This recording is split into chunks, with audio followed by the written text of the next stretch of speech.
pasar para que la firmen, los doctores ya la han firmado, porque nos parece importante,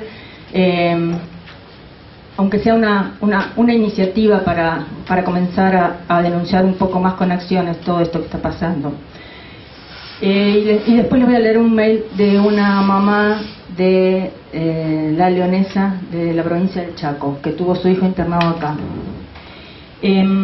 La declaración es una declaración post jornada de esta actividad y dice: la OMS, Organización Mundial de la Salud, declaró hace apenas unos días al glifosato como probable carcinogénico para el ser humano, siendo este producto más utilizado para la agricultura intensiva en el país y derramado por millones de litros sobre personas y medio ambiente. Esta declaración, que llega con demasiados años de demora y tibiamente, viene al menos a ratificar lo que afectados directos y profesionales de la salud del interior del país vienen observando y denunciando hace ya años sin ser escuchados por autoridad alguna. A 2 semanas del anuncio, resulta vergonzoso el silencio cómplice de responsables políticos y medios de comunicación que callan el delito que significa estar derramando millones de litros de una sustancia, por mencionar solo el glifosato, probablemente carcinogénica, de manera impune al medio ambiente, incluidos los seres humanos. En ocasión de haber participado de una nueva actividad en el Hospital Garrahan convocada por la Junta Interna de ATE sobre el daño que el modelo productivo, en base a la masiva utilización de tóxicos, viene provocando en ambiente y salud, en carácter tanto de expositores como convocantes y asistentes, comunicamos que nos solidarizamos con los afectados directos de las fumigaciones que tanto por aire, tierra, agua o piel reciben el impacto de los fuertes productos tóxicos utilizados. Llamamos a los profesionales de la salud a realizar acciones en función de la responsabilidad que nos compete en función de preservar la salud, no solo ante la pérdida de la misma, y comenzar a considerar la severa agresión tóxica que están siendo sometidos de manera periódica y sistemática los habitantes como posible causa de enfermedad. A casi 2 décadas de instalado un modelo productivo tóxico, se torna imprescindible contar en hospitales públicos de manera gratuita con laboratorios aptos para realizar dosajes de los venenos tóxicos que sin duda alguna los pacientes portan en sus cuerpos y que pueden estar ocasionándoles serios trastornos a la salud. Se torna indispensable la aplicación del principio precautorio que prioriza el cuidado de la salud y el medio ambiente por sobre la rentabilidad, y se prohíba el uso de sustancias, no solo el glifosato, que puedan poner en riesgo o amenace cualquier forma de vida. Urge tomar medidas tendientes a salir del modelo agrotóxico y fomentar la agricultura en función de la soberanía alimentaria, entendiendo esta como el derecho de los pueblos a alimentos nutritivos y culturalmente adecuados, accesibles, producidos en forma sustentable y ecológica, y el derecho a decidir su propio sistema alimentario y productivo. Hacemos responsables a las autoridades políticas que promueven y profundizan un modelo extractivo basado en la obtención de una mayor rentabilidad, soja y demás cultivos intensivos, minería a cielo abierto o fracking, de las consecuencias graves que los mismos ocasionan, como daños ambientales, desmontes, inundaciones, o desplazamiento y destierro de pueblos originarios, o daños irreparables en la salud, tanto de manera aguda o crónica.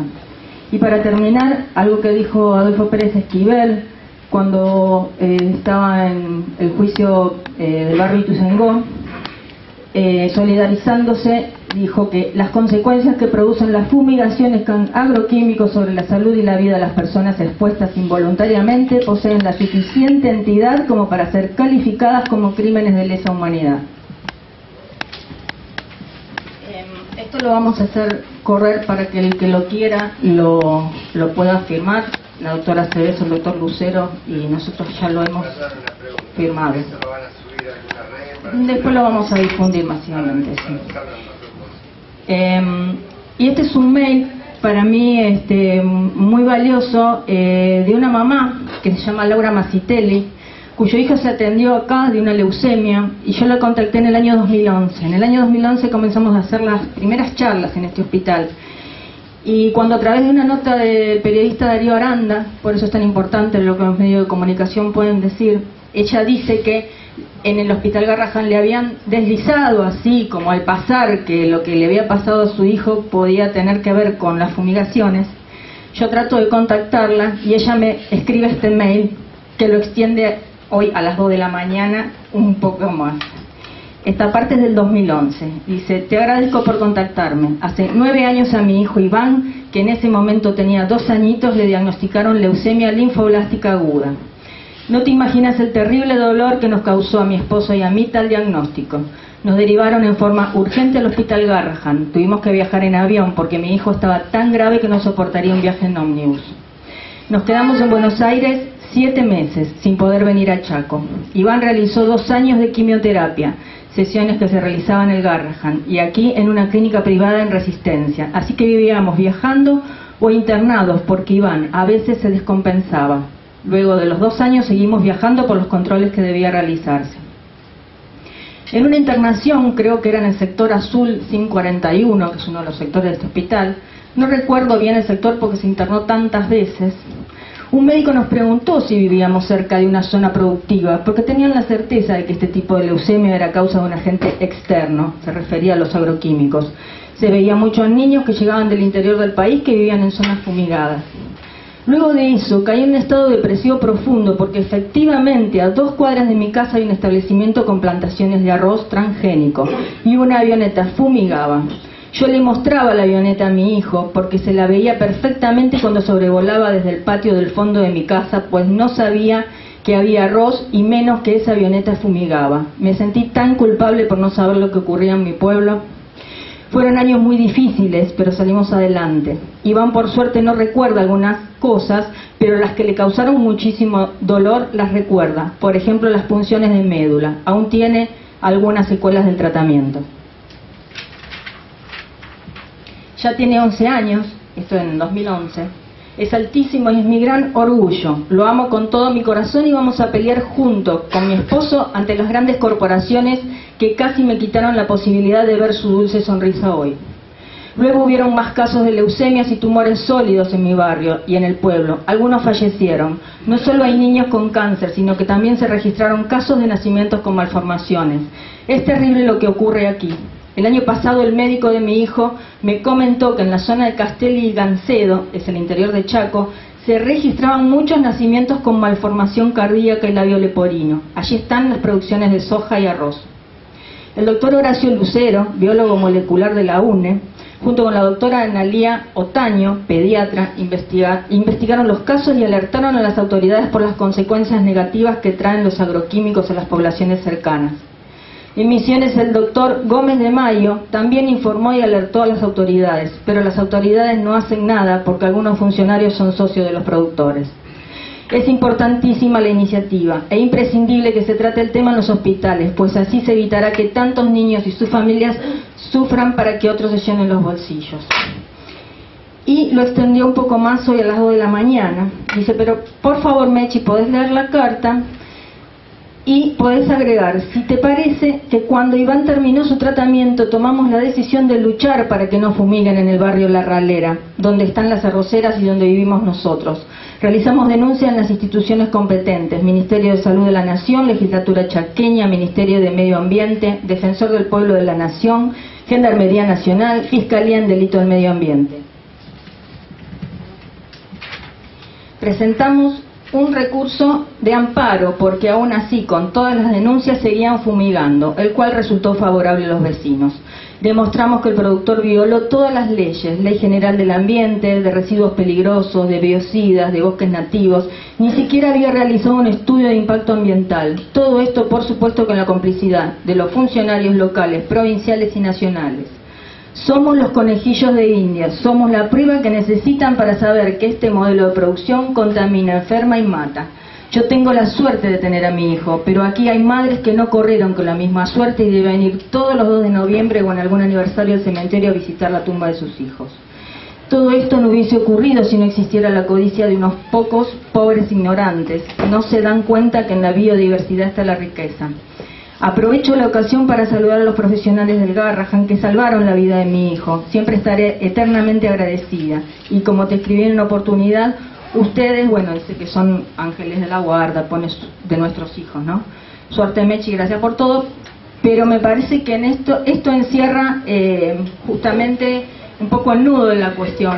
Nosotros de este lugar hacemos todo lo posible para atender a los pacientes y curarlos cuando enferman, pero nos falta la otra parte, que es escuchar y tener en cuenta esta parte de la historia clínica que los pacientes traen como narrativa y que cuentan y que hay que creerles si es lo que les está causando la enfermedad.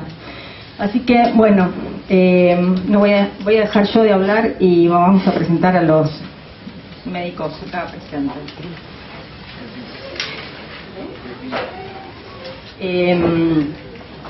Está con nosotros la doctora María del Carmen Cebeso, que es especialista en terapia intensiva, médico legista, miembro del Comité de Ética e Investigación del Hospital 4 de Junio, doctor Ramón Carrillo de Roque Sáenz Peña, miembro del Consejo de Bioética de la provincia del Chaco y miembro de la Red de Salud Popular, doctor Ramón Carrillo, entre otras cosas de su currículum. Y está el bioquímico Raúl Horacio Lucero, que es graduado en la UNA, en la Universidad Nacional del Nordeste, en la Facultad de Ciencias Exactas. Es investigador del área de Biología Molecular y del Instituto de Medicina Regional. Va a comenzar el doctor Lucero, más o menos aproximadamente 1 hora y 10 cada uno, y después vamos a ver, a pasar a las preguntas que les pido que vayan haciendo por los papeles que vamos a ir pasando para que ellos puedan responder. Gracias.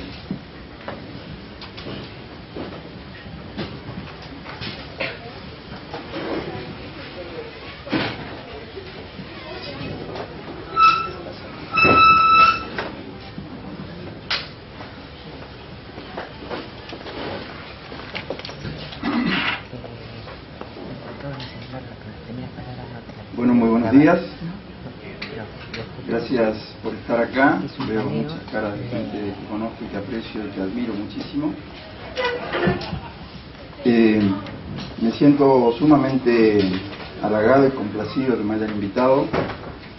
Me genera muchos nervios, ya se van a dar cuenta que se me irá pasando, porque para nosotros este hospital es un hospital emblemático.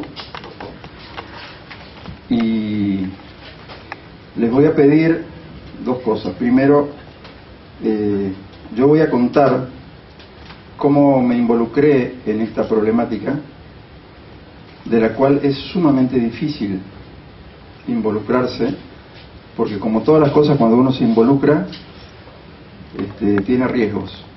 Y los riesgos que nosotros venimos pasando y los problemas que venimos advirtiendo, a nosotros no son gratuitos.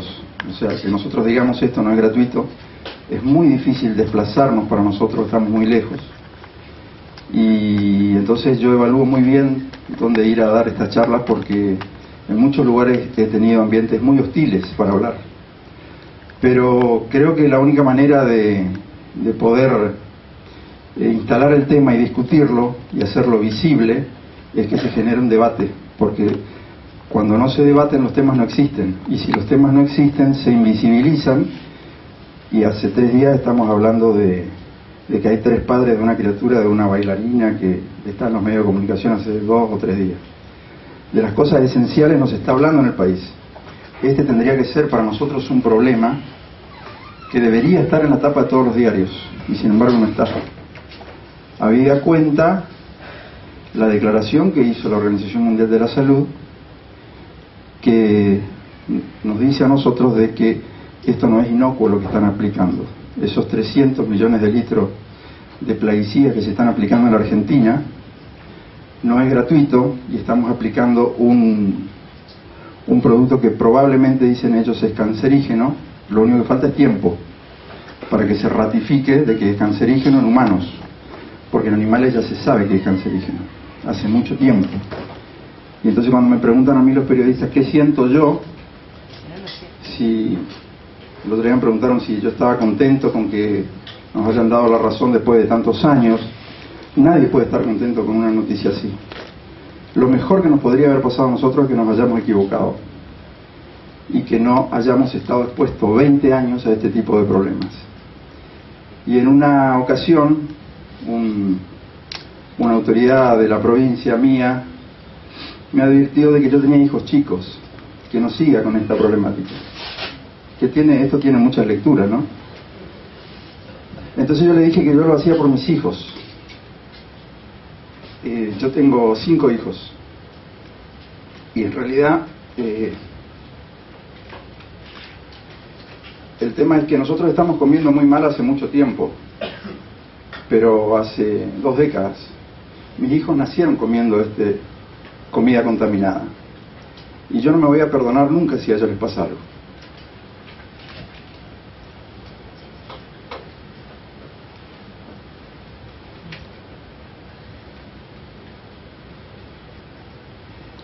Por lo tanto, lo asumí como un riesgo personal. Entonces, lo que quiero es que discúlpame, estoy muy sensible por problemas que estamos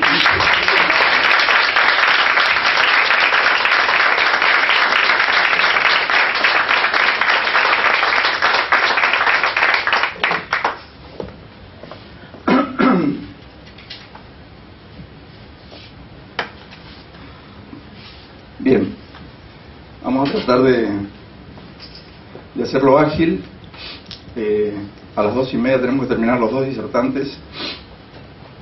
Vamos a dejar media hora para preguntas.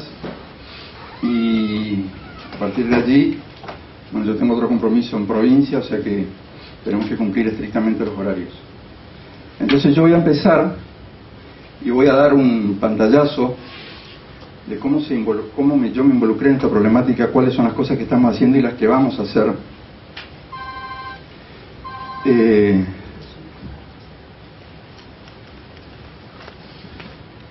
¿Vos me podés ir pasando la diapo? Entonces yo me paro por acá. Dale. ¿O me eché? No. No, dale, dale. Yo estoy Dale. Entonces me alejo un poquito de... ¿Vas a hacerlo vos? Sí, sí. Bueno.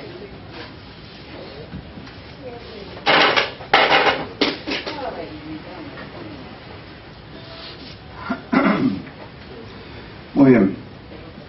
Este es un problema que para mí tiene muchas aristas. Y para mí estos cuatro puntos que yo pongo acá son los puntos que son clave en esta discusión. Uno es que no es un problema solamente de Argentina. No es solamente un problema que se esté dando acá. Es un problema global, es un problema mundial. Pero lamentablemente nosotros tenemos la triste experiencia de que los controles en Argentina no existen.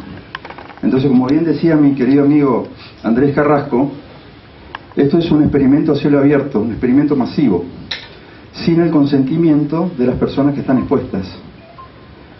Pero es un problema que se está dando en todas partes del mundo. Es un problema nacional y es un problema local para los que vivimos en las zonas afectadas. Es un problema que es negado, silenciado y muchas veces impuesto. Es negado por gran parte de la sociedad, muchos de ellos porque tienen intereses muy fuertes. No, eso no lo tengo que venir a contar yo acá. Entonces se silencia, hay un silencio cómplice sobre todo de las personas que tienen que tomar decisiones en nuestro país. Y al estar silenciado no se discute. Y al no discutirlo se lo silencia, no se lo visibiliza. Y de esa manera es como que no existe. Entonces yo los vuelvo a felicitar a los que organizaron esta charla, porque esta es una manera de que se haga visible en un lugar clave.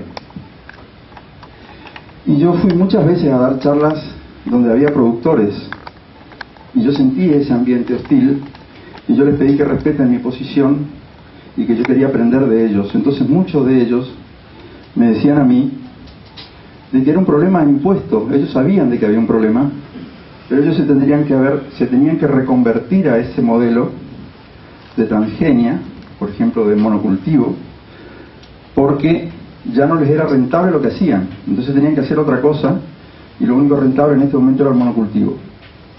Por lo tanto ellos le tenían que dar de comer a sus hijos, a su familia, y la única manera de poder hacerlo era reconvirtiendo su producción.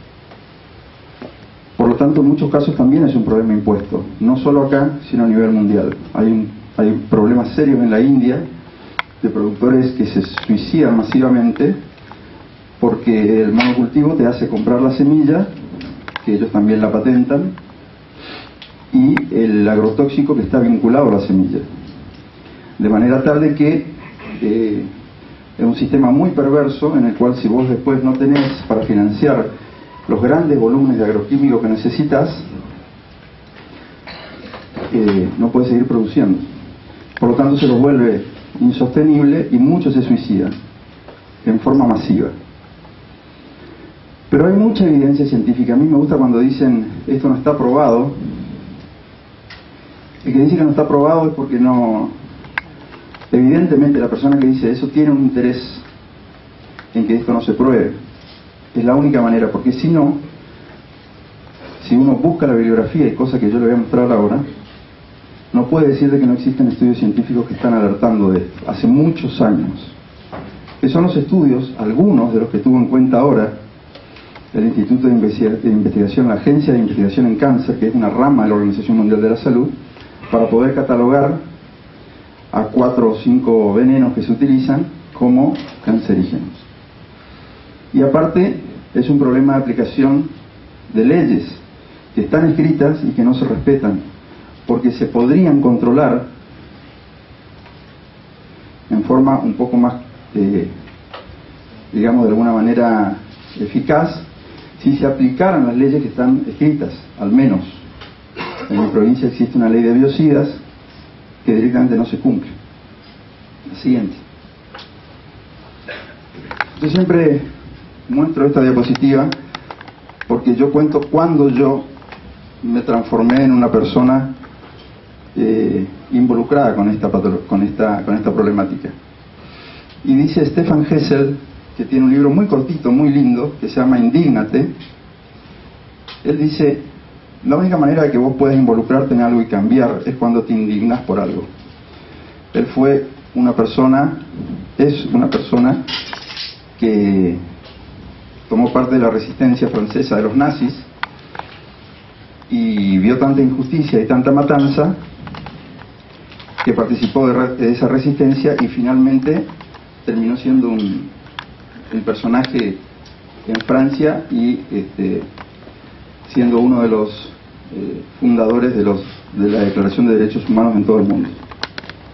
La siguiente. Yo empiezo a tomar contacto con pacientes que vienen. Yo tengo un laboratorio de citogenética que hace estudios cromosómicos. Me empiezan a mandar pacientes del hospital público, donde empiezo a detectar de que había serias malformaciones congénitas en algunos pacientes, que obviamente uno les hace un cuestionario y ve de dónde pueden venir esas malformaciones. En la tabla de la derecha están los antecedentes de contacto con los plaguicidas. Me empezaron a llamar casos, por ejemplo, a llamar la atención casos como el número 5, que está en la columna de la izquierda, que era una nena de una localidad que se llama La Tigra, en el interior del Chaco, que tenía una focomelia bilateral. Focomelia quiere decir que le faltan los brazos, tiene como aletas de foca, de ahí viene el nombre. Unas manos en pinza de cangrejo, o sea que no tenía formada, tenía un esbozo de brazo en un lado donde tenía una alteración que hacía que tuviera una malformación mayor en la mano, y el otro lado directamente tenía un muñón. Ahora van a ver la radiografía. Y también tenía un fémur izquierdo más corto. Todo esto en la misma paciente.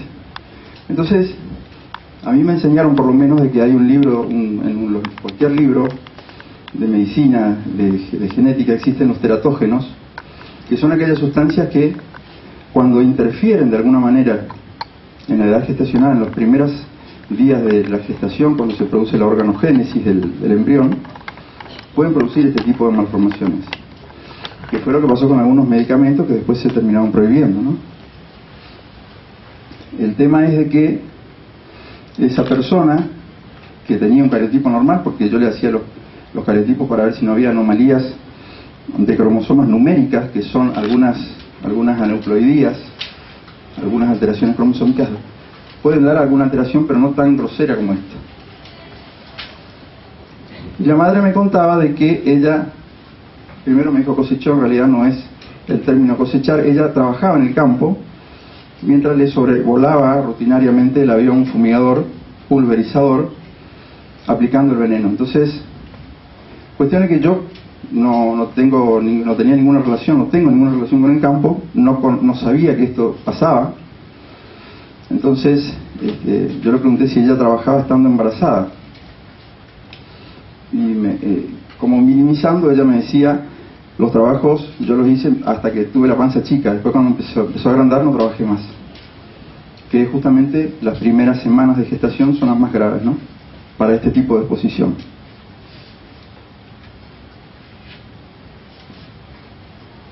Después, por ejemplo, yo iba tomando nota de algunas malformaciones, bueno, hipospadia, macrocefalia, donde los padres manejaban los plaguicidas, eran aplicadores de plaguicidas en algunos chicos que nacían con estas alteraciones. Empecé a tomar nota de casos, por ejemplo, con estrofia de cloaca y vejiga, malformaciones anorrectal y falo bífido. Entonces uno empezó a ver algunas alteraciones que tenían que ver con el cierre de la línea media a nivel embrionario. Hay en embriología hay un periodo en el cual se tiene que cerrar una línea media, y cuando no es correctamente, los genes no actúan en forma correcta, en tiempo de expresión génica, esa línea media se cierra en forma deficiente. Entonces da como un abanico de malformaciones que se pueden ver, que eran las que nosotros veíamos aquí. Lo que pasa es que yo con esto no puedo probar nada. O sea, para demostrar una relación causa-efecto, uno tiene que hacer otro tipo de estudios que demuestren que al menos estas personas tenían algún nivel de genotoxicidad, o sea, tenían alguna alteración en su ADN. Y también tendría que demostrar de alguna manera de que estos pacientes tenían restos de plaguicidas en sangre, si era lo que nosotros decíamos que era por exposición directa a los plaguicidas. Pero desde el vamos había cosas que estaban mal. Nadie le puede aplicar veneno en el aire a una persona que está trabajando y que está embarazada encima. Eso de hecho está mal. La ley de biocidas lo prohíbe, y según la curva de degradación del plaguicida, el tiempo en el que tarda el plaguicida en degradarse, es el tiempo en el cual las personas no pueden estar dentro del campo. Entonces, de hecho, había leyes que se estaban violando, porque todos saben de que estos estudios, estas sustancias no son agua del cerro, no son inocuos, eso se sabe desde siempre. Y las empresas que producen estos productos deben hacer estudios en animales para ver qué poder de genotoxicidad tiene, y por ejemplo qué poder tiene sobre la descendencia, por ejemplo en ratas. Y hay manuales escritos de todos los productos, y ellos saben perfectamente bien de que si estas sustancias llegan al hombre en una edad gestacional, pueden producir estas malformaciones. Lo que pasa es que generalmente ellos te dicen que tienen un manual de buenas prácticas agrícolas en las cuales esto no sucede. Y acá hay mucha gente que sabe y que puede dar cuenta de que esto sí sucede, como el mail que mandó Laura Masitelli. La siguiente. Otro efecto que tiene esto son los abortos a repetición. Había muchas parejas jóvenes que tenían abortos sin causa aparente siendo muy jóvenes. 2, 3, 4 abortos a repetición, de gente que estaba vinculada con la producción, y me contaban cosas como esta, por ejemplo. Yo le decía, bueno, pero el avión a ustedes le fumiga, o sea, en realidad la palabra no es fumigar, sino pulverizar. ¿Hay pulverización aérea mientras usted? Y dice, sí hay, pero me dijeron que no pasa nada, porque ellos, antes que yo llegue a donde estoy, ellos cortan la aplicación del veneno 10 metros antes. Entonces yo esas cosas las iba anotando porque me parecían tan grotescas, me parecían tan sin sentido, y me parecían que eran faltarle el respeto a una persona que tiene muy poco nivel de instrucción. Inclusive en algunas provincias, hasta hace muy poco, no me animo a decir que ahora pasa porque esto lo han corregido bastante, hay niños banderilleros que con su ropa, su remera, van mostrando la zona por donde tiene que pasar el avión, y el avión va pasando aplicando el veneno. Eso se denunció penalmente en muchas provincias. La siguiente. Estas son las radiografías de la paciente número 5,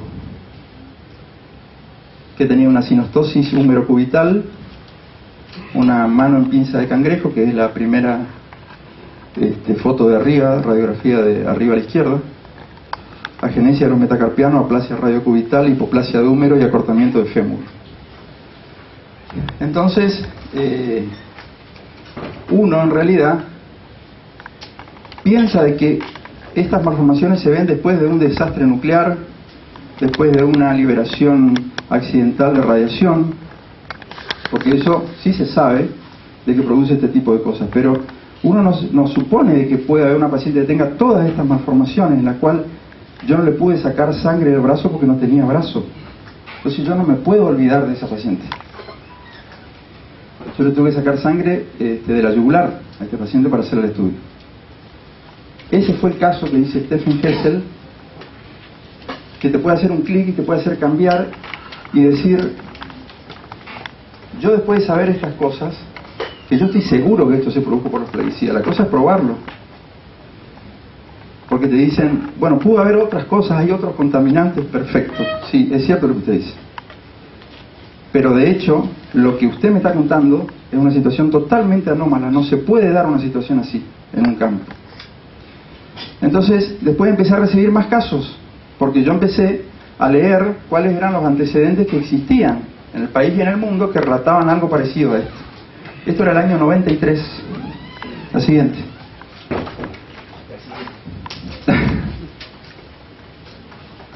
Bueno, yo tenía un amigo dentro del INTA y le pedí si él me podía... ¿De dónde puedo sacar la cantidad de plaguicidas que se utilizan por campaña? Le dije. Esto, disculpen la calidad de esta, pero son filminas, por eso las quise mantener igual, porque estas son las filminas originales de cuando yo empecé a conseguir los datos. Fíjense, abajo dice herbicida, glifosato, de la campaña 93-94 habían pasado de 30.000 litros a 350.000 litros en la campaña 98-99.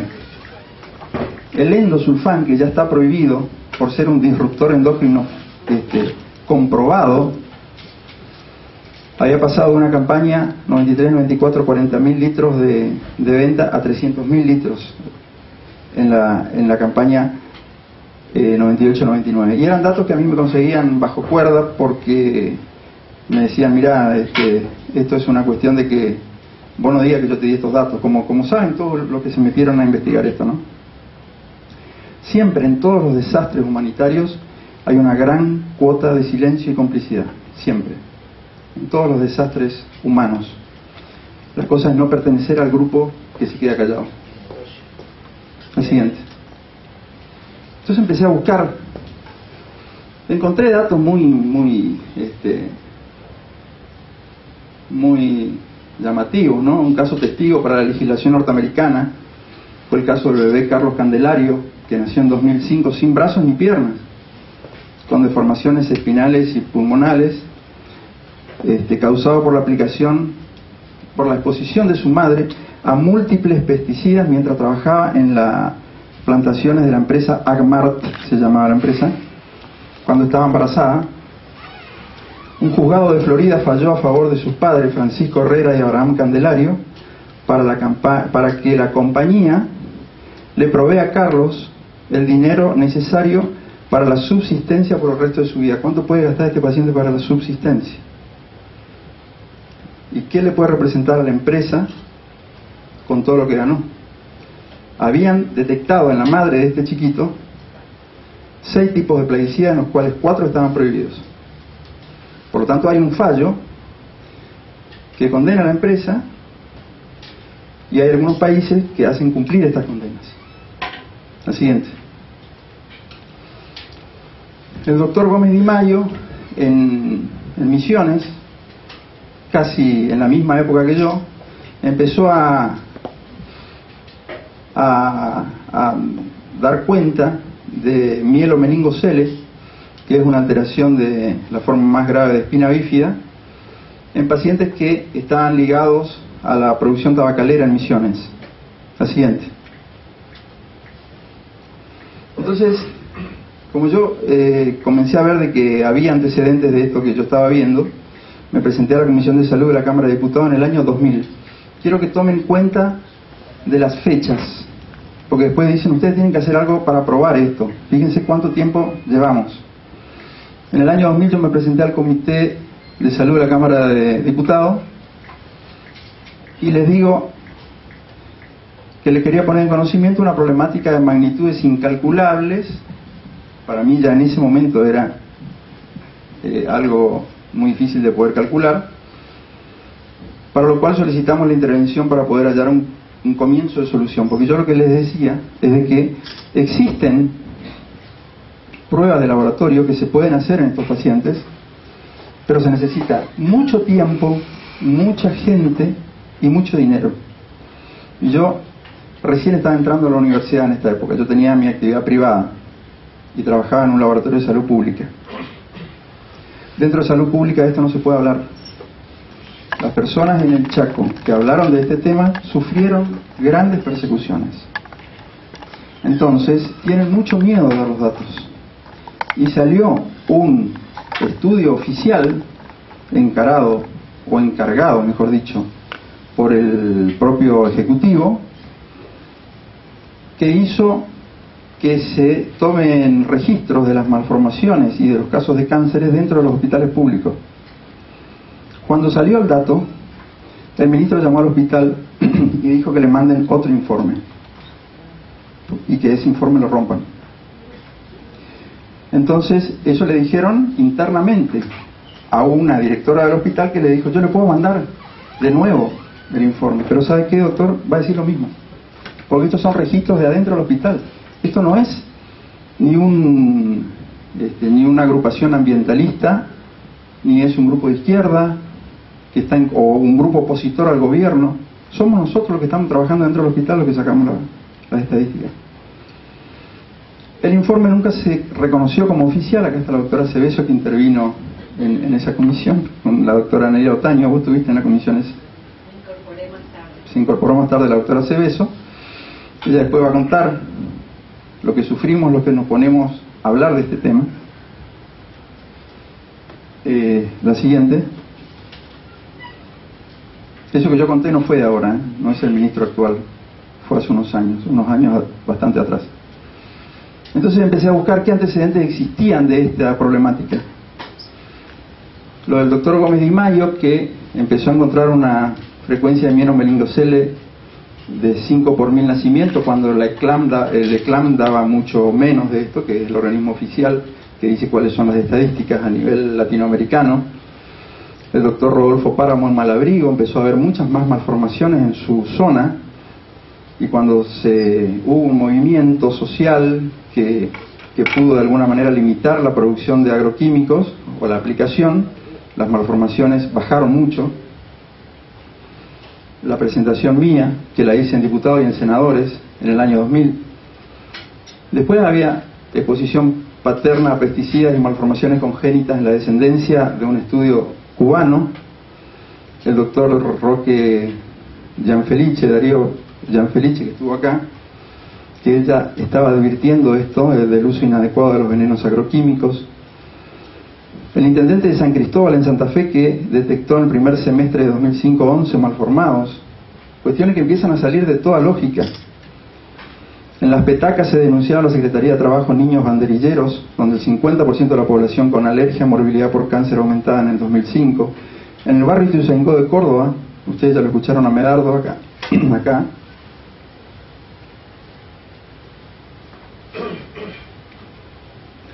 fue un caso que se lo llevaron a juicio y condenaron, entre comillas, a 2 productores y un aeroaplicador por los delitos de mala utilización de los venenos, y fue el primer caso que se llevó a juicio, donde en el 2001 había 60 enfermos de cáncer en ese barrio, en el 2008 había más de 200 enfermos de cáncer en una población de 5.000 habitantes, y esto se llevó a la justicia por la lucha de algunas personas que decidieron no callarse, como Sofía Gatica, que empezó a hacer una encuesta casa por casa con un cuadernito y empezó a ver cuántos enfermos de cáncer había en el barrio.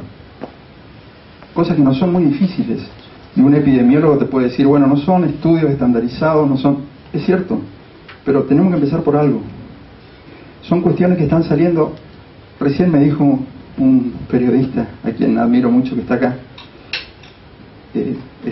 mucho tiempo lo tuvieron a la mugre bajo la alfombra. Ahora es tanta la mugre que la mugre ya salió de abajo de la alfombra y rebalsa. Entonces, el que tiene conocimiento de lo que está pasando, de alguna manera, y esto es lo que yo más rescato de estas charlas, tiene que hacer una introspección cuando va a su casa en el auto, cuando llega a su casa y se acuesta. ¿Cuál es el rol que me toca a mí dentro de lo que yo estoy capacitado para hacer para que esta situación cambie? ¿Yo puedo hacer algo? Yo me lo pregunté y pensé que sí lo podía hacer. Ahora, les quiero advertir que es un camino por el cual van a caminar descalzos. La siguiente. Hace muy poquito, en el programa Científicos Industria Argentina, estuvo el doctor Rafael Lachmanovich, que es un biólogo extraordinario que trabaja en Santa Fe. Estuvo el sábado en el programa de Adrián Paenza, porque él tiene un estudio muy importante de malformaciones en anfibios. Él empezó a detectar malformaciones que no se detectaron nunca en los anfibios. ¿Y por qué esto es importante? Porque estas son las especies centinelas. Las especies centinelas funcionan como los canarios de las minas que se hacían en Gran Bretaña, que te alertan a vos de que hay una alta exposición en ese caso, de un gas muy tóxico, y si se empiezan a morir los canarios es porque en cualquier momento se pueden empezar a morir los trabajadores de la mina. Entonces se llaman especies centinelas. Las especies centinelas viven en el agua, están muy expuestos a esta intoxicación química y empiezan a tener malformaciones muy evidentes en su descendencia. Y él los empezó a estudiar hace muchos años y es un científico sumamente reconocido a nivel internacional. Después hay un trabajo muy importante de una médica, Benítez Leite, que ella hizo una relación de las malformaciones asociadas, las malformaciones congénitas asociadas con los químicos de la agricultura, y encontró que había 2 de cada 5 de los recién nacidos tenían malformaciones congénitas en un barrio de una zona que estaba pegada a una plantación de soja transgénica en Paraguay, en Encarnación particularmente. Ella pudo constatar en un periodo un 40% de malformaciones congénitas.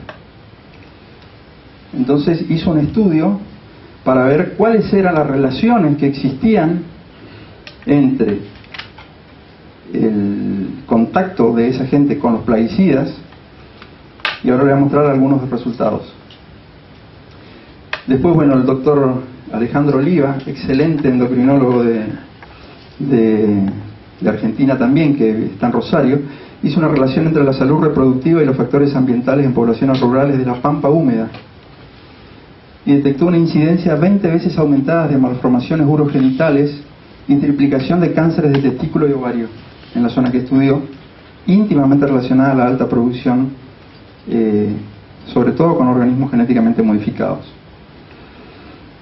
Un tremendo batallador a nivel mundial es el doctor Seralini, que está en Francia, en la Universidad de Caen, que él sacó primero un estudio de glifosato que induce la apoptosis y la necrosis en células embrionarias placentarias. Y después hizo en total secreto un estudio que lo pueden ver en YouTube, en el cual durante 3 años creo que fue, que alimentó ratas solamente con maíz transgénico y reprodujo unos cánceres, sobre todo de ovarios en hembras y de mama, que no se pueden creer, son monstruosos. Entonces él dice que es no solo el alimento genéticamente modificado lo que puede producir esto, sino también el tóxico que está asociado a eso. Los vecinos de La Leonesa y Las Palmas, donde está Laura Masitelli, que fue la que mandó el mail, denunciaron aumentos de casos oncológicos y malformaciones en el 2009. Eso fue a la justicia, yo tuve que ir a declarar varias veces. ¿Por qué? Porque los asesoré nada más, no es que hice estudios. Hay La prensa por ahí tiende a hacer muy espectaculares las cosas de los científicos, por ahí no son así y le erran en algunas cosas. Yo no hice un estudio en la Leonesa, lo que hice fue tratar de asesorarlos en función de toda la bibliografía que existía. Bueno, la siguiente.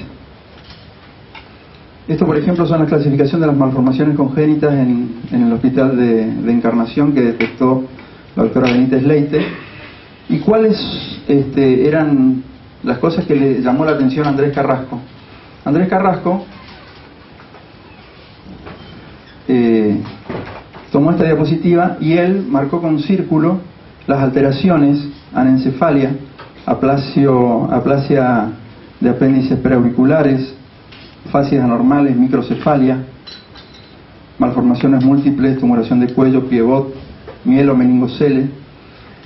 Esas eran alteraciones que él pudo reproducir en el laboratorio con anfibios.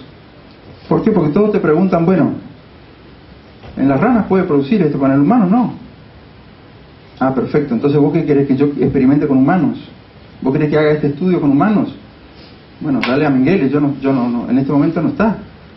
Yo no lo puedo hacer éticamente. Pero el modelo embriogénico es el mismo. Los genes que se activan son los mismos. Todos los embriólogos saben de que lo más reproducible de hacer es hacer estudios de teratogenia, de transformación de malformaciones, con la exposición de algunas sustancias. Y se reproducen las alteraciones que estamos viendo nosotros y que estamos denunciando hace más de 10 años. La siguiente. Pero fíjense cómo se van hilando las cosas. Es muy interesante lo que va pasando después. Este trabajo que presentó Andrés, que en realidad, ¿por qué fue tan importante la figura de Andrés Carrasco? Él había sido presidente de CONICET y él sabía perfectamente, primero que no era un advenedizo, era un tipo sumamente importante a nivel internacional, y él sabía que cuáles son los pasos que debe seguir un investigador para que le avalen un proyecto científico. Pero lo que él había demostrado en el laboratorio era tan importante que lo publicó en un medio periodístico y lo hicieron añicos, lo hicieron bolsa. ¿Por qué? Porque dijeron que no era científico lo que él hizo. Entonces, una vez hablando yo con él en su casa, él me dijo: mira, Horacio, yo ya sabía que me iban a salir a pegar de todos lados, lo que pasa es que este es un problema de salud pública y hasta que a vos te aprueben un trabajo pueden pasar 2 años.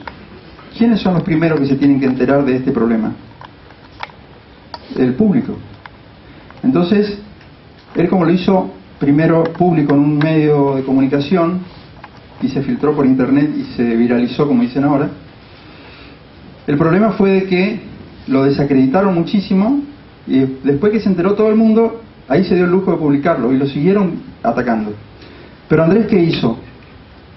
La siguiente. Él demostró cuál era la ruta metabólica por medio del cual el glifosato, el herbicida asociado al glifosato, podía producir las malformaciones en estadios tempranos. Porque él decía que el glifosato aumenta el ácido retinoico y hay todo un modelo de malformaciones que se producen, que ya se conocen, que se producen por aumento del ácido retinoico, que se vieron cuando las embarazadas se aplicaban vitaminas, cremas con vitamina A para mejorar las estrías y qué sé yo, y tenían altas dosis de este producto y nacieron chicos con serias malformaciones. En el caso de que era un producto en particular, que después fue prohibido por las dosis que tenía. Esa ruta y esas malformaciones ya están publicadas y se conoce el problema de la ruta metabólica. Por lo tanto, él lo que decía es que el ácido retinoico es un morfógeno importante en la formación de los ejes embrionarios. La siguiente. Y los herbicidas de glifosato incrementan el ácido retinoico. Por lo tanto, la siguiente.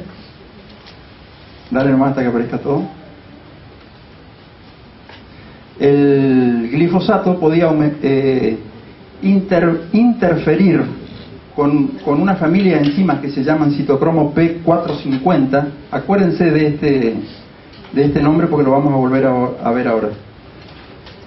Ese citocromo P450 es sumamente importante porque interviene en la detoxificación de las toxinas dentro del cuerpo. Y como interfería con la síntesis y la degradación de ese citocromo P450, aumentaba el ácido retinoico. Y al aumentar el ácido retinoico desregulaba todos esos genes. Y había un gen que producía anencefalia, otro que producía alteraciones en el eje anteroposterior, otro que producía otocefalia. Finalmente había malformaciones, la siguiente, malformaciones craneofaciales en sus embriones. ¿Qué es lo que van a ver probablemente en alguna de las fotos de la doctora Cebeso? La siguiente. Ahora, el tema es, hay un abanico de cosas que pueden pasar cuando una sustancia teratogénica aparece en un periodo embrionario, cuando esa embarazada tiene contacto con el periodo, con la sustancia teratogénica. Si es en el periodo de las primeras 2 semanas, directamente se produce muerte del embrión. Entonces uno puede tener muchos abortos a repetición que no tengan causa aparente y le hace todos los estudios a esta pareja, inmunológico, genético, lo que se les ocurra, todos los resultados son normales, y en algún momento alguien le pregunta. Yo le pregunto siempre a las parejas jóvenes, como una paciente que vino de Charata, que es una zona de altísima producción de soja transgénica,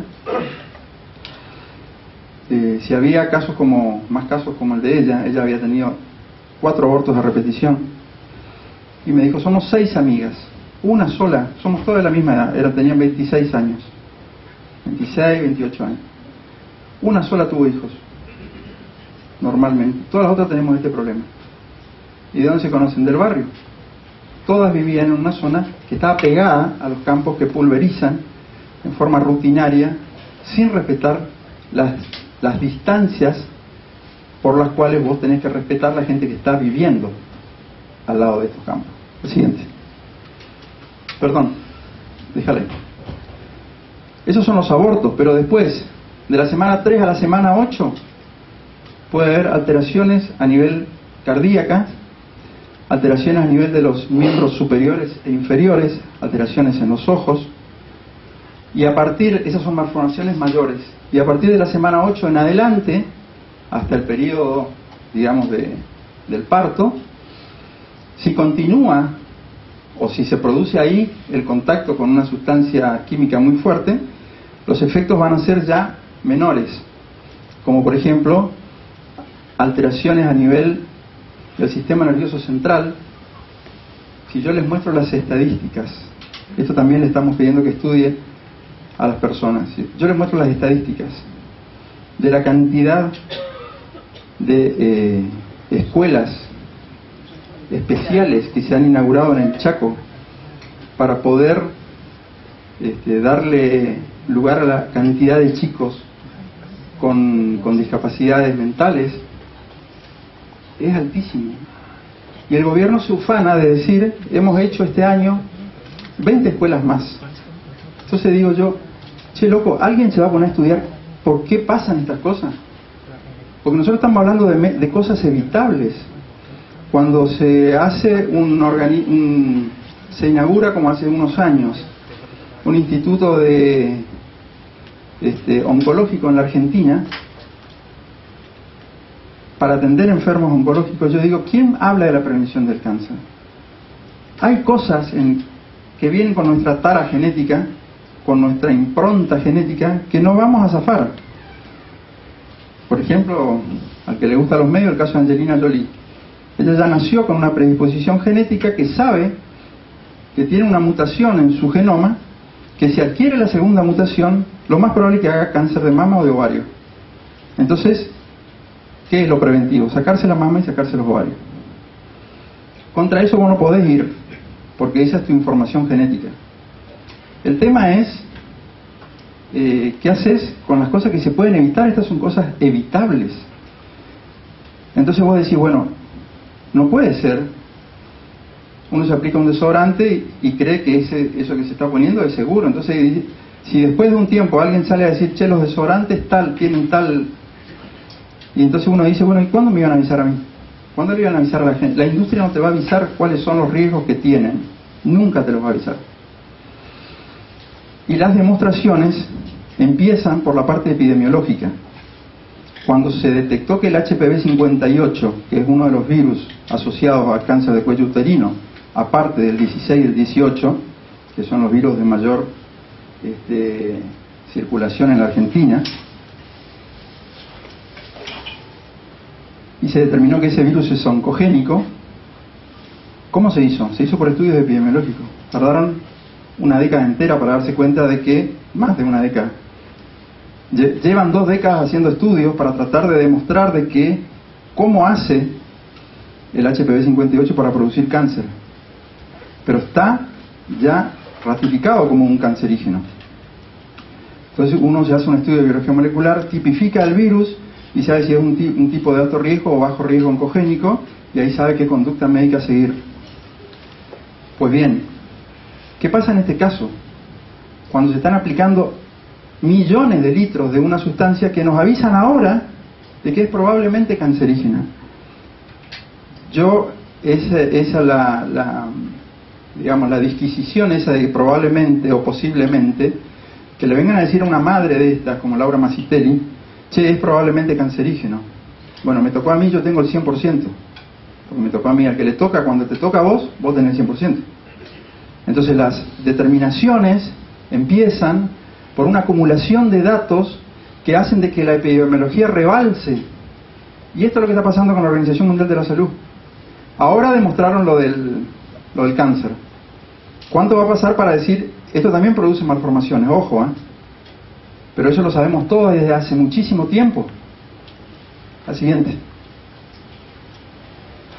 El daño genético se puede dar por exposición materna o paterna. La exposición materna a teratógenos durante la organogénesis produce malformaciones congénitas. Y el periodo de mayor vulnerabilidad es entre los días 15 y 60 de la concepción. Y vos tenés malformaciones musculoesqueléticas, urogenitales, nerviosas y cardiovasculares, como las que vimos en esa diapo. Y la exposición paterna es por transferencia seminal de sustancias químicas. Puede ser también por contaminación en el hogar por ropa o sustancias contaminadas. El pobre señor que estuvo laburando todo el día en el campo viene impregnado de veneno. Porque les puedo asegurar que no les dan ni máscaras, no le dan guantes, no le dan nada. Eso yo lo sé porque yo hablo con todos ellos. Es más, ahora uno de los últimos pacientes que tuve, el chico con labio leporino y paladar hendido, siempre yo les pregunto si hay antecedentes genéticos, si tienen exposición a agroquímica. Entonces él me dice, doctor, yo trabajo en la firma tal, una firma multimillonaria, hago tareas administrativas. Ah, perfecto, tareas administrativas. ¿Dónde lo haces? Adentro de un tinglado muy grande que ellos tienen de depósito de plaguicida. Tienen los depósitos en un tinglado en el cual le hicieron arriba un entrepiso donde pusieron las oficinas. Y el tipo trabaja ahí. Entonces me dice, yo, la verdad, hay días que me tengo que retirar el dolor de cabeza que tengo, porque yo sé que me hace mal.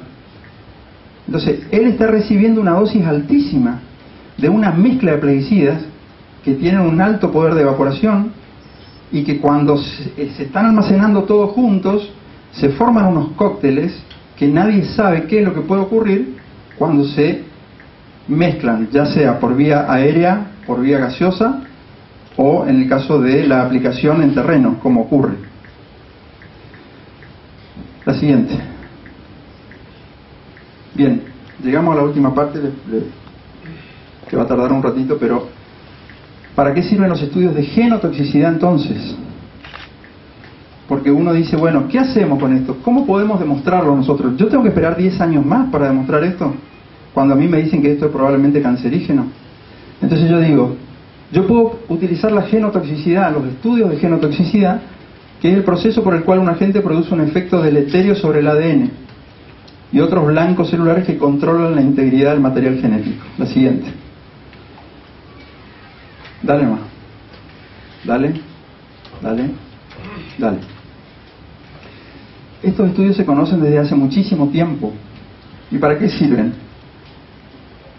Para evaluar la seguridad de los productos farmacéuticos, cosméticos y empleados en el sistema agroalimentario. Se debe hacer rutinariamente un monitoreo humano y salud ocupacional. La gente que está trabajando acá debe haber mucha gente que está trabajando con sustancias peligrosas. Entonces también deberían hacerse estudios de genotoxicidad para ver cómo está la integridad de su ADN.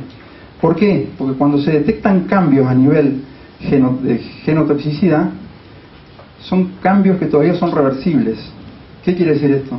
Que si yo retiro la exposición, puede ser de que esa célula no termine siendo una célula neoplásica. ¿Por qué? Porque el organismo tiene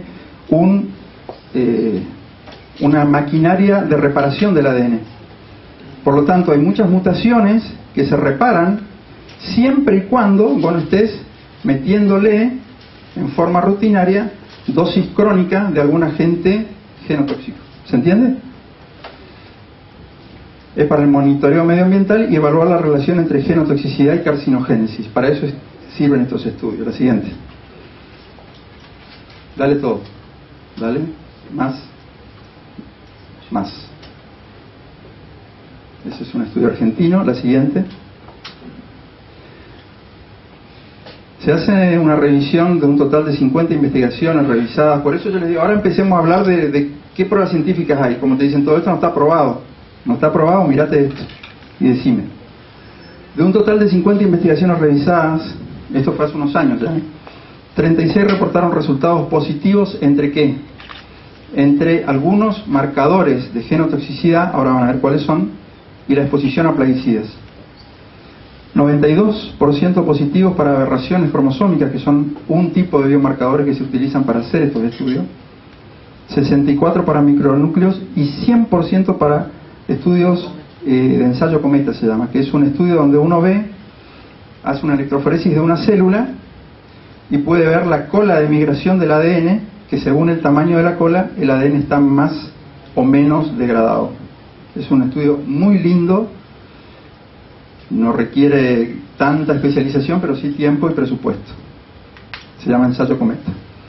La doctora Larripa es una de las mejores investigadoras que tenemos en la Academia Nacional de Medicina de citogenética.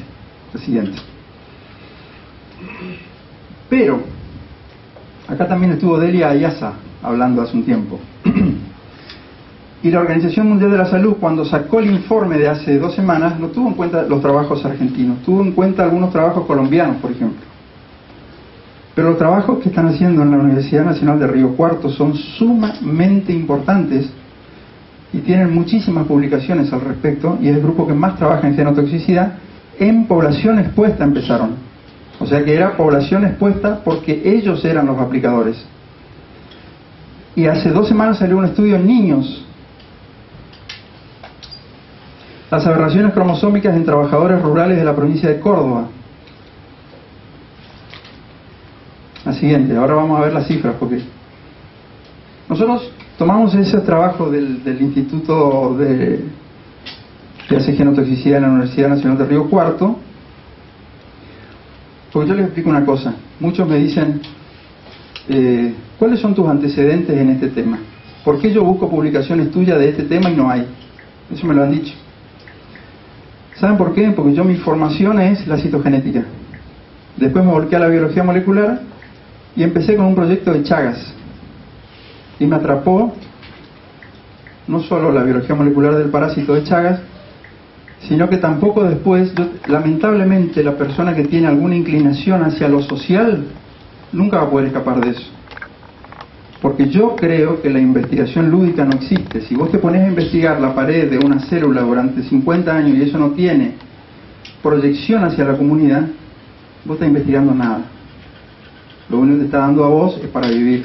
Y tu trabajo está bien, Esa investigación básica, me va a decir mucha gente, perfecto. Yo necesito que mis investigaciones de alguna manera cambien algunas conductas. Ustedes me dirán, eso es muy utópico. Con el Chagas no pudimos lograr nada. Los índices de enfermos de Chagas que tenemos en el Chaco son mayores que hace 20 o 30 años.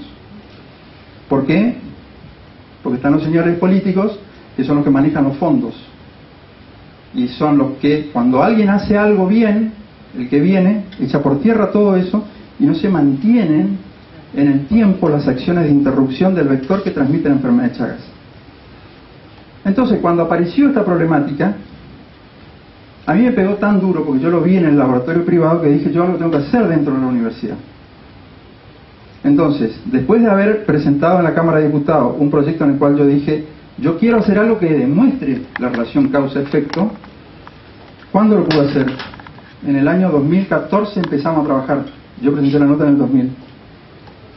Entonces, la otra parte de este problema, que son las corporaciones, saben de que esa es nuestra mayor debilidad.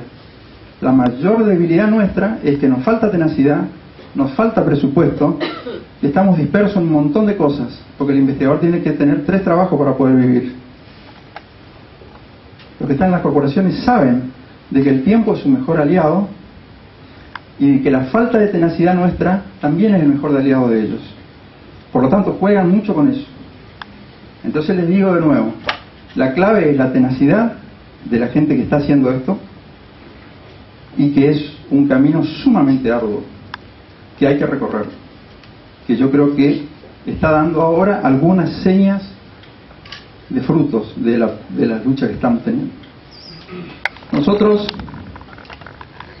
con ayuda de la red de salud popular Ramón Carrillo, que funciona en Resistencia muy bien, en el Chaco,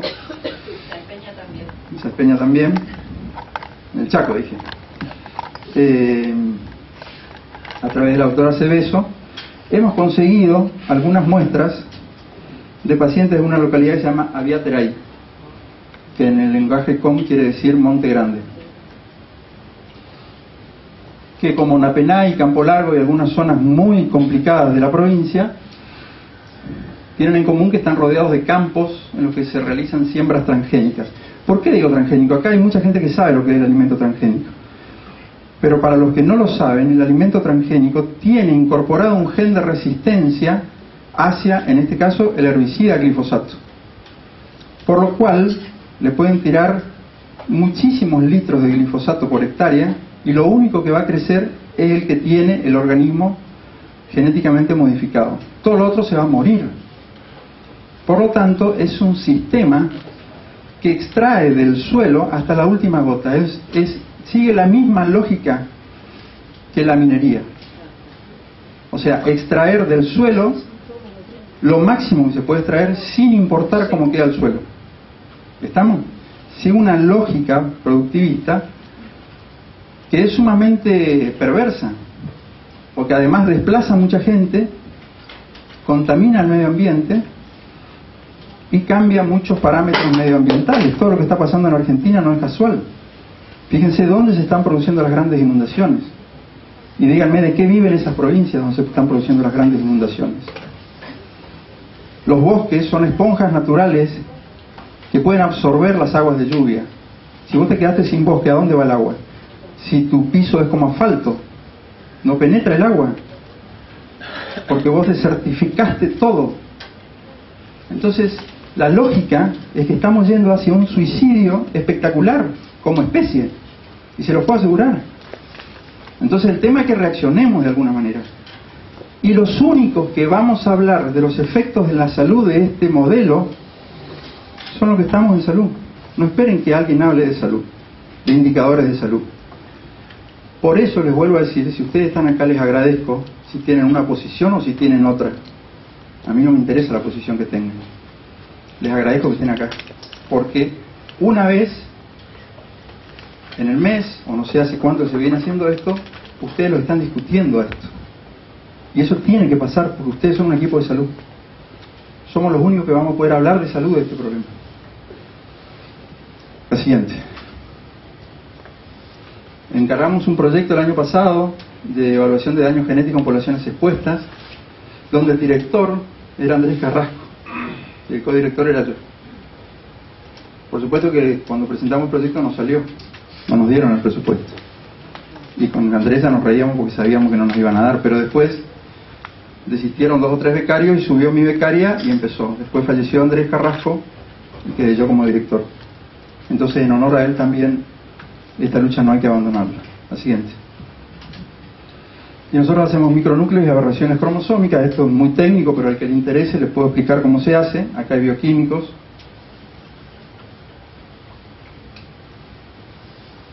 La siguiente. Estas son células binucleadas.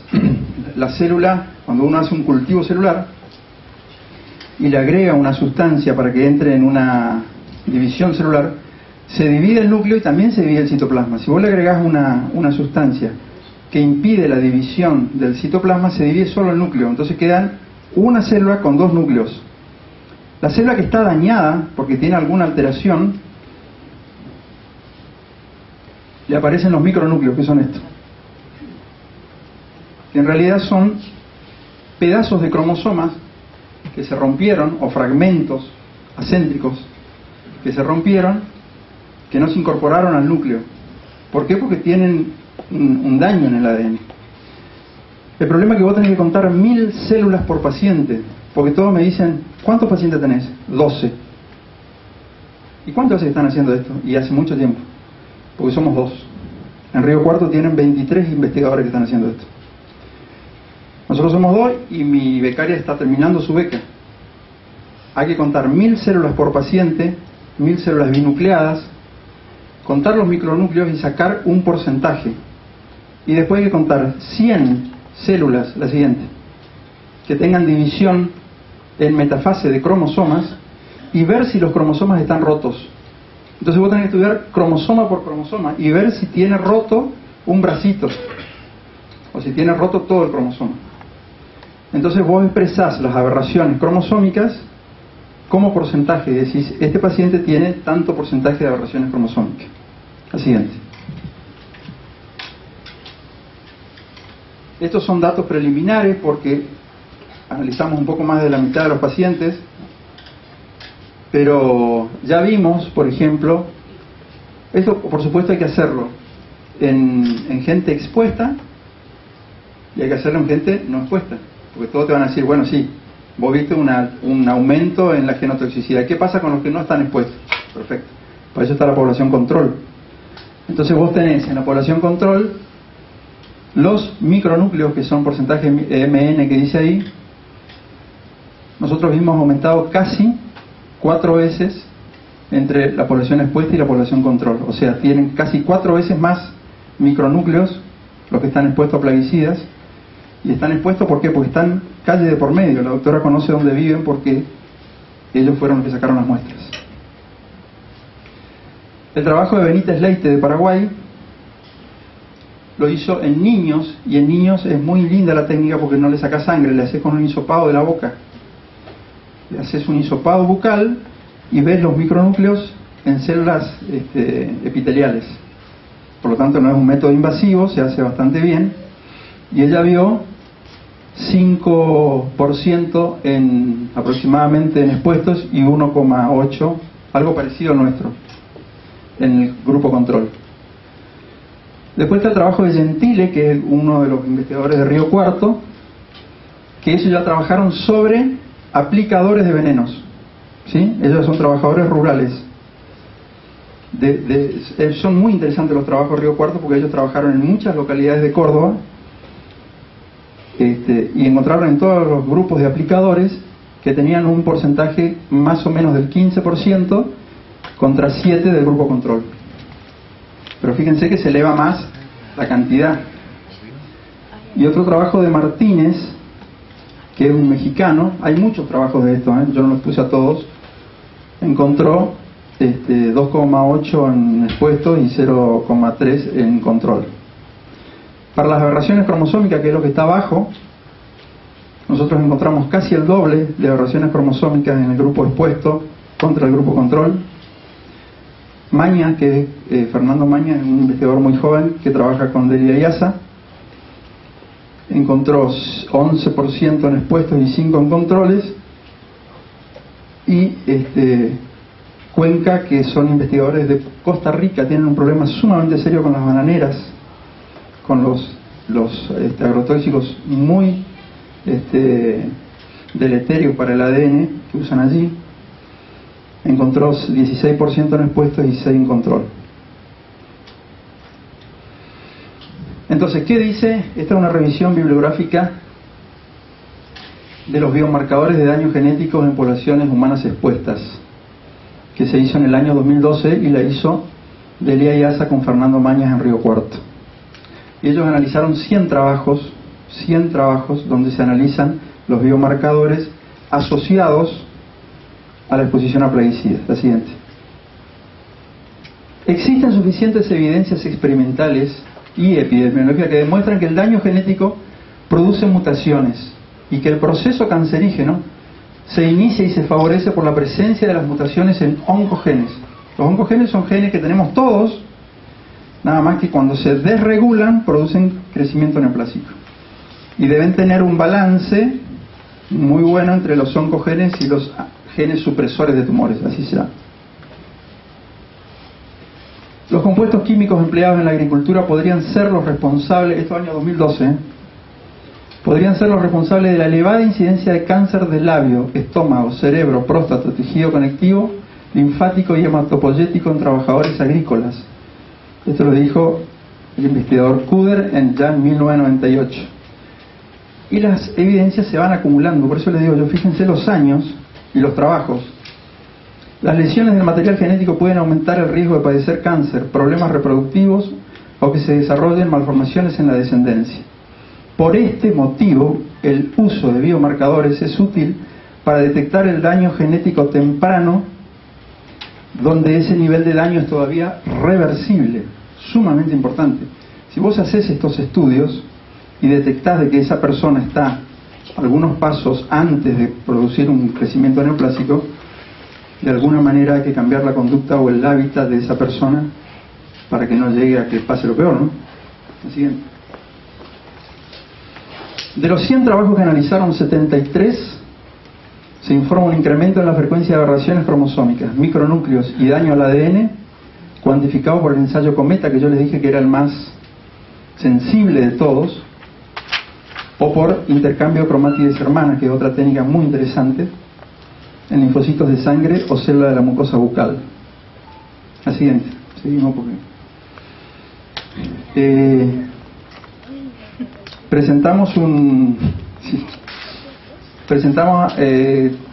yo quise ser director de un trabajo también que hicimos de evolución de tasa de mortalidad por cáncer y su relación a la aplicación de agrotóxicos en zonas de cultivo de la provincia del Chaco, con una alumna, Analía Aguilera, que trabaja en la Facultad de Ingeniería haciendo una licenciatura en gestión ambiental. La siguiente. ¿Qué demostramos nosotros con esto?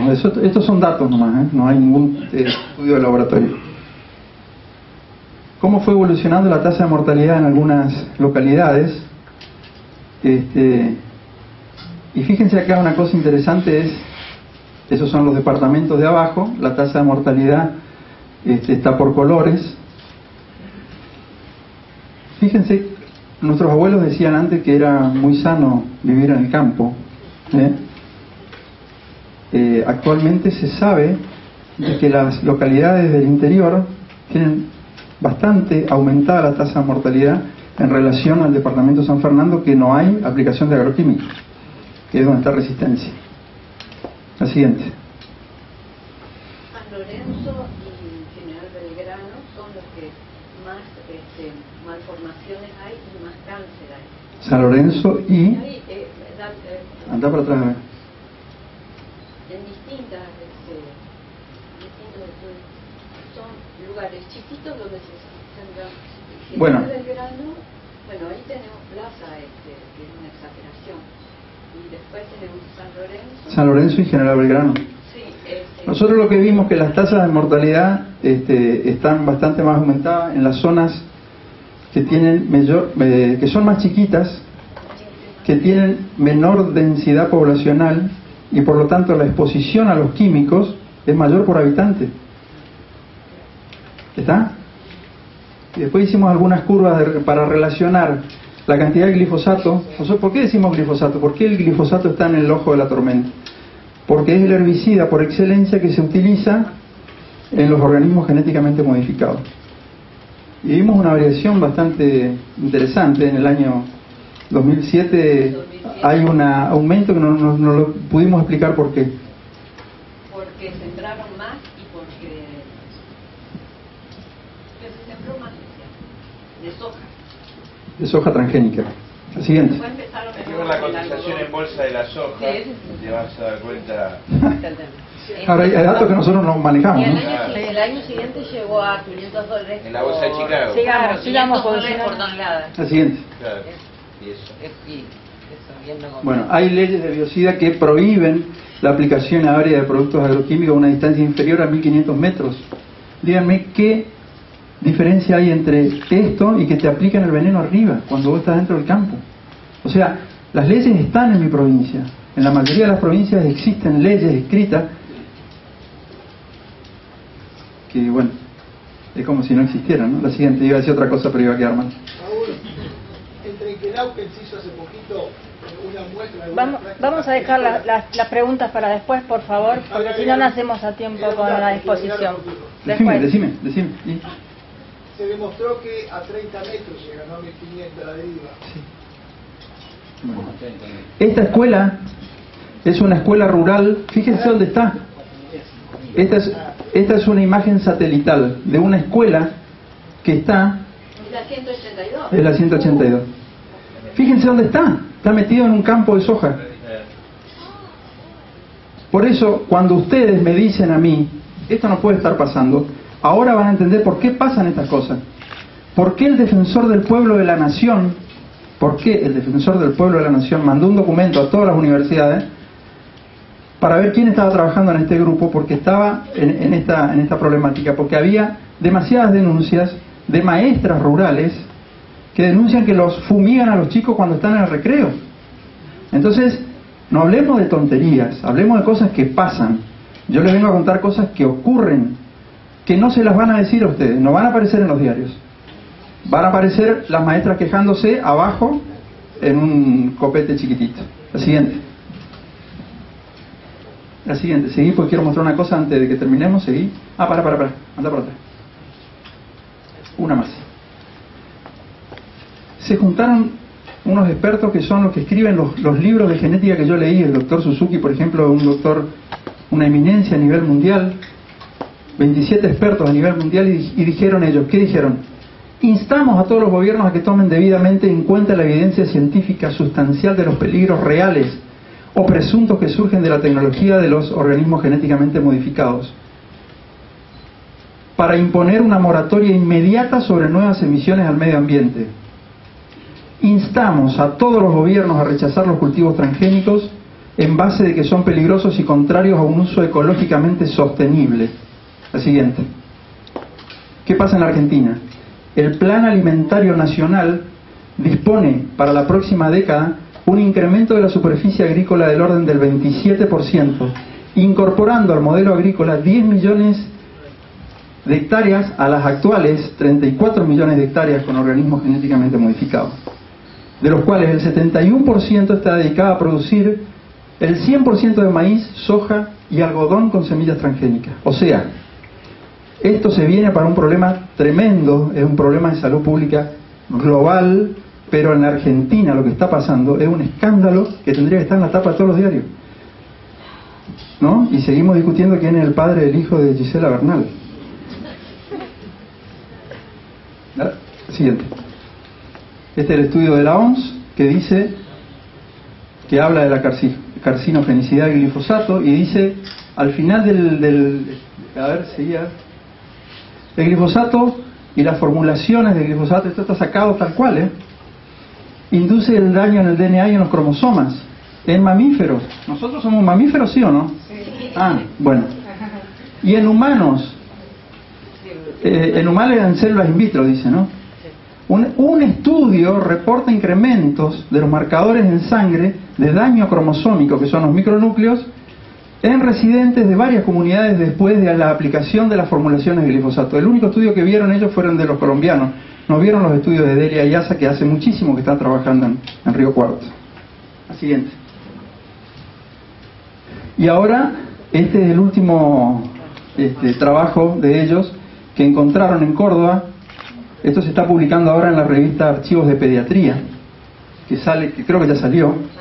Hallan daño genético en niños de Marcos Juárez. Científicos de la Universidad de Río Cuarto realizaron 70 niños, analizaron, ¿no? Por el hisopado bucal que yo les dije. Se trata de chicos que residen cerca de campos que son fumigados con plaguicidas. Y el estudio indicó que los niveles de daño encontrados en los grupos de Marcos Juárez están muy por arriba de los valores de referencia a los de Río Cuarto. La siguiente. Esto es lo último que les quiero contar. Tomen en cuenta esto. Fíjense este trabajo. Esto está publicado, muchachos. No es una cosa que está en... No es un pasquín ambientalista. Dice, los cultivos modificados genéticamente, el glifosato y el deterioro de la salud en los Estados Unidos de América. ¿Sí?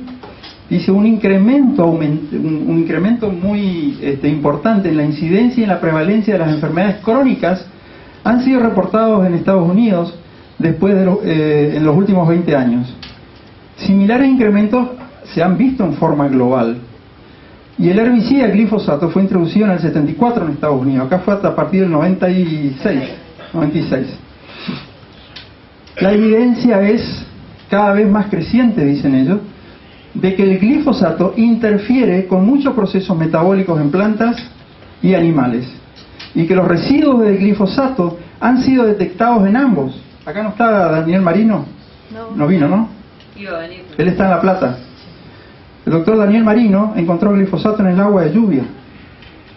Entonces, atemos cabos, hablemos de este tema, porque ellos dicen que el glifosato disrumpe el sistema endocrino y el balance de las bacterias intestinales.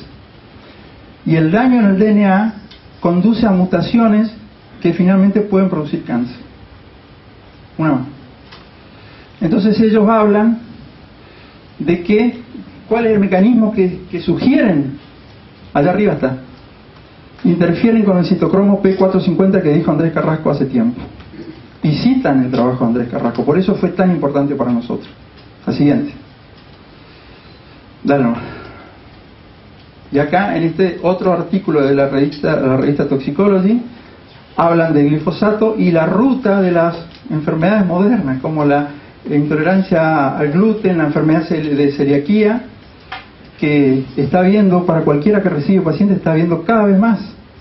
En Barranquera construyeron un edificio, un instituto para estudiar, para internar pacientes con enfermedades raras.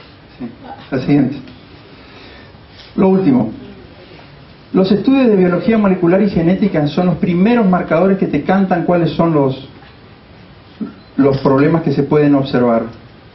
Más si lo haces en especies centinelas, porque eso te va a detectar primero. Pero cuando la cosa ya llegó a órganos y tejidos y a las poblaciones, que es lo que nosotros estamos viendo, es que el daño es muy severo. Después de eso ya quedan alteración de los ecosistemas y de la biosfera. O sea que estamos en la última etapa de la decadencia absoluta. La siguiente. Dale. Este es muy cómico. Clarín Rural.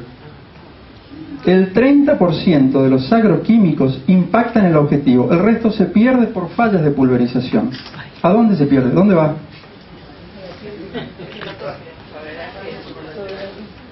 ¿Cómo se controlan 22 millones de hectáreas y el uso responsable de agroquímicos? Porque ellos dicen, hay que usarlo responsablemente. Ahora decime, ¿cómo lo controlás? En mi provincia, la ley de biocida la controla 2 personas que tienen un rastrojero que no funciona. Eso me lo dijeron las personas en una charla como esta. La siguiente. Ya estamos, ¿no? Dale, no. Dale. Miren esto. Año 2000, en 1999. No descartan que en la Argentina se usen fosforados prohibidos en el mundo. No descartan, ¿qué quiere decir? Que se está como pastilla de menta, ¿no? O sea, estamos hablando de un problema. ¿Cuántos años estuvimos sin hacer nada, muchachos? La siguiente. Se vienen las inspecciones por el uso de agroquímicos. Graciela Ocaña era la presidenta o la que impulsó de salud en ese momento. Se creó una comisión de investigación que ahora pidieron los abogados ambientalistas de que se reactive en función de los últimos datos de la Organización Mundial de la Salud. La siguiente. Es un error grave subestimar las alertas que dan las poblaciones que viven en los lugares, los lugareños, porque son rehenes de un modelo productivo poco sustentable y deberían ser el primer llamado de atención para productores, políticos, científicos y equipos de salud. La siguiente. Nosotros hicimos varias reuniones en Río Cuarto, ahí está Delia Iasa, Norma Sánchez, Gisela Poleta, todos investigadores, el doctor que trabaja en la Universidad de California, ahora no me sale el nombre, y Andrés Carrasco. La siguiente. Y hace poco tuve la grata visita de Raúl Montenegro, que es premio Nobel alternativo, una personalidad importantísima en el estudio de la salud medioambiental, y él me propuso hacer un biomonitoreo ambiental junto con esos pacientes que tenemos de Aviateray, hacerle no solo genotoxicidad, sino hacer restos de plaguicidas en sangre, en orina, y análisis de aguas y de suelos, de la misma zona donde estamos viendo la genotoxicidad. Con lo cual después nadie nos puede venir a decir, acá hay factores que hacen de confusión y estas personas pueden estar expuestas a otras cosas. Bueno, pues bien, él consiguió la plata en Europa para poder estudiar a estos pacientes integralmente. ¿Cuánto va a pasar? Van a pasar muchos años más, muchachos. ¿Qué vamos a hacer nosotros? La siguiente. Dale, nomás. Dale. En una entrevista que nos hizo Adrián Paenza hace mucho tiempo, en el 2011, que nosotros le contábamos, si quieren verla, está en YouTube, ahí está el link. Yo me reía porque Adrián Paenza, ¿quién era uno de los auspiciantes? Monsanto. Monsanto lo auspiciaba. Y nos llevó, y nos dejó hablar. En forma educada, nos preguntó si nosotros podíamos estar equivocados. Y yo le dije que yo no me equivocaba porque yo veía la realidad.